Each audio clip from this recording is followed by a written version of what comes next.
तव्हांजो नालो छा आहे? मुंहिंजो नाहिद नालो आहे। तव्हां कंहिंजी धीउ आहियो? जमाल जी।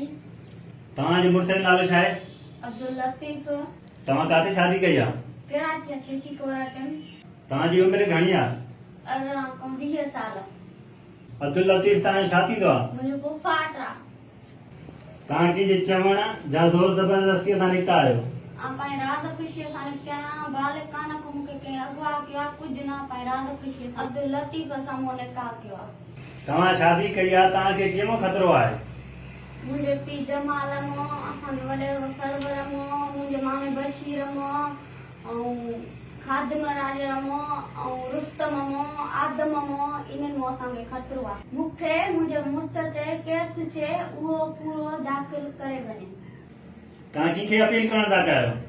IG सिंध SP एसए जो ठरी मिलवा असांखे कुझु बि चओ, जंहिंजा नाला थियनि उहे ज़िम्मेवार आहिनि। तव्हांजो नालो छा आहे? मुंहिंजो अब्दुल लतीफ नालो आहे। मूं नाहिद सां बिसन जी शादी कई आहे। न मूं अगवा कई आहे, न कुझु बि, न मूं सिटी कोर्ट में शादी कई आहे। मोहम्मद जमालुद्दीन मुंहिंजो सहुरो आहे, उहो कूड़ा केस, ऐं बशीर राजड़ो, गुलाम सरवर राजड़ो, रुस्तम राजड़ो, आदम राजड़ो, अली नवाज़ राजड़ो, खादिम राजड़ो, अंब राजड़ो, ऐं तोतू गोपान जेको रूपो शाह उहे धमकियूं था असांखे ॾियनि त तव्हांखे कारनि जे इल्ज़ाम, गुलाम सरवर राजड़ जेको असांजो वॾेरो आहे उहो थो चए असां तव्हांखे कारनि जे इल्ज़ाम मारे कंदासीं। IG सिंध SP खैरपुर एस जो ठरमेर आहे कि मुंहिंजी अपील आहे, मूंखे ऐं मुंहिंजी ज़ाल खे कुझु बि थियो इहे ज़िम्मेवार आहिनि।